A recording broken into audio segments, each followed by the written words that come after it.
Chris Johnson, Blue Collar Outdoors. We're bringing the Stevens out for a pattern test today, so stay tuned.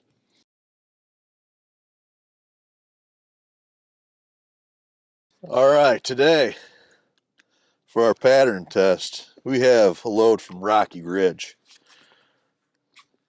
and that is a 20 gauge, 3-inch, 2 ounces of 8/9s.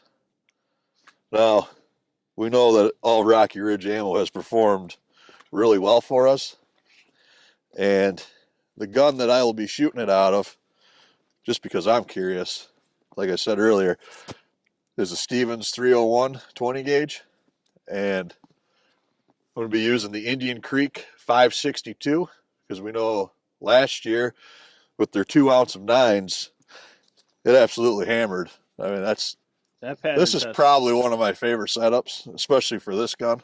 This load, the 8/9s, the 2 ounce load, we were working with them to get this as a BCO blend, so it's already up for purchase, but this is our first pattern test with it. And if this performs anything like the straight 9s did in a 2 ounce load, this thing's going to absolutely hammer. So I'm hoping that it does just the same in this setup, but if it doesn't, we can always tinker with choke tubes and get it to work. 570. I think it's going to be fine. 8/9s are so unpicky. Yeah, I think it should be just fine, but we're going to shoot this at 40 yards like usual. So, which turkey are you going to select to test it on? I think the one on the right looks like he wants it. I don't think either of them look like they want it. I want to die. We got the Stevens 301 20 gauge with the Indian Creek 562 with the Rocky Ridge 8/9s at 40 yards. And at this time, working with Rocky Ridge to get a BCO blend, I'm not sure what loads, as in gauges, it'll be offered in, but this is our first preliminary test of it to see and work this out. So it will be coming soon. I'm not sure what gauges yet, so just to let you guys know. All right, you ready for me to shoot that gobbler on the right? Oh, I've been ready. I'm locked right. Let's give him a load then. Hell yeah. Give him the load.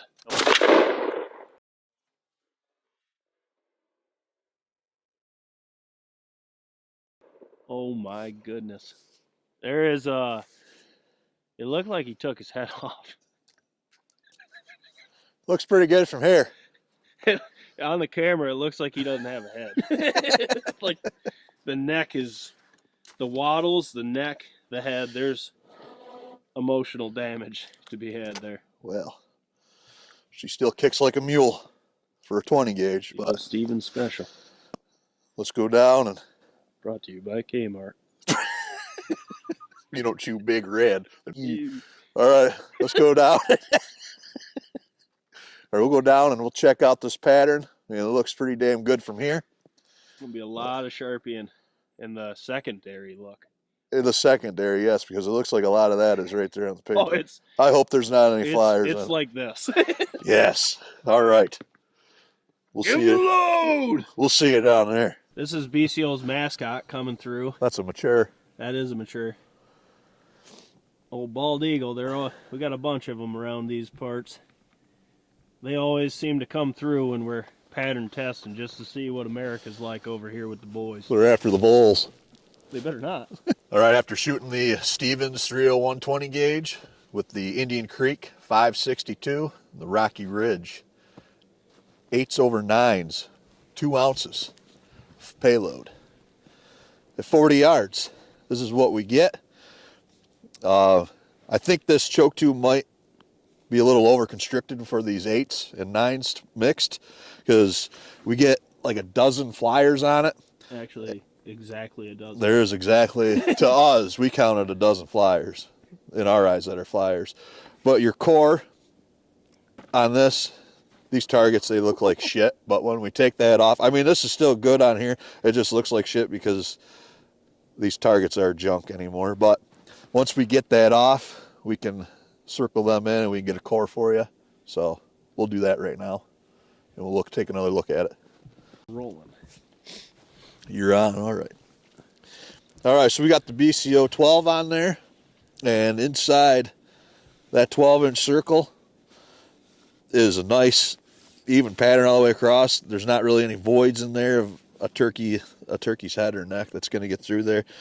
Now this is a little more open because it was constricted a little too tight, I believe. If we open it up a little bit, maybe to a 570 or a 565, something like that, I think it would draw in these flyers and maybe make this a more uniform pattern. I mean, not that this isn't uniform, it's just myself, I don't like these flyers on the outside. Not that it makes or breaks this pattern, because even on the outside of that 12, you still get a little bit of leeway, but I mean, you shouldn't really need that leeway at 40 yards. That 12 should be more than enough, but with some people, you never know. But other than that, I mean, you got one void over here, but other than that, that's about it. I bet you this at 60, for those that like to shoot that, 8s over 9s is going to be a lot better pattern at 60 yards than straight 9s. Yeah, I mean, this isn't terrible. I just think it can be better. Which is crazy, because it is. Yeah, I mean, that is still pretty good. It's nothing compared to the 9s out of that 562, but we'll get it there. Just gotta switch up choke tubes with that gun, and I think it could get better. I'm going to zoom in on the 12. All right, Jake's going to zoom in on the 12 right now. For those of you that like to count that, you can. It does have a ton of hits in a 3-inch circle. Like, there's a ton. Oh, yeah, right there. Even in a 5-inch circle, that's just a... And 8s do mean things to turkeys in TSS. They do. Snaps their head. That is... pretty hard. That's good, though, that's the first pattern. And it looks like it's a tad over-constricted, but it does not look bad. You could definitely hunt that. It's really uniform. It's just... it can be a lot better. It can be better. I do agree. I think the 570, because this wing here, I think the 570 will bring all this to where it's about like that. And we got ourselves a flying V. We do. We do. It's not terrible. I mean, it would definitely do. It doesn't... We'll get it. Yeah. If that's the starting point, that's good. Yeah, I mean, still, out of Rocky Ridge, we still haven't seen anything that doesn't pattern well. I mean, if this is like about the worst that we get out of this load, that's going to be good. But yeah, I think a 565 or to a 570, I think the 570 would really... I do too. Really help this out. I think that just Anaconda striker in mind. Get rid of these flyers up top and condense that down a little bit. Bring those 8s back together. I think it would hammer. Not that this one doesn't. Yeah, because 562 being a touch over, you're getting 12 flyers out of a 2-ounce load. Yeah, and 14 inches of coverage. That's the other thing. This is a 2-ounce load. It's not a 1 5/8 ounce. So yeah. You're getting a lot more pellets in there, which makes it look more open. I honestly thought it was going to have a little bit more flyers and be a little bit more funky. That did a lot better than I thought with a 562. Yeah. I was just curious myself with how well the 9s pattern, what it would do with this with that 562. But well, that just proves it though with those 8s over 9s. They're, in my opinion, out of all the stuff we patterned, that blend is the least picky I've seen. Because 8s and 9s just seem to be a little bit more, forgiven, I should say. Yeah, about the only thing I don't think it would do well in is a 555. Oh, no. Not with 2 ounces. No, even a 1 5/8 ounce I don't think it would be that good. No, that's too much. You'll be seeing this load a lot more on the channel. We got some more setups to go through, a lot more choke tubes. I mean, it's kind of almost endless of what we can do with it. But we'll get it. I mean, it can only...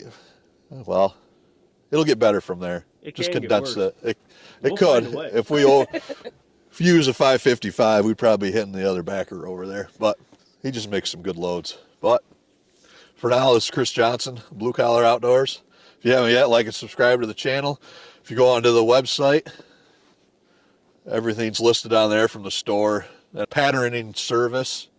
So anybody that's looking to get their gun patterned with a bunch of loads and chokes, see what the best setup is for your gun.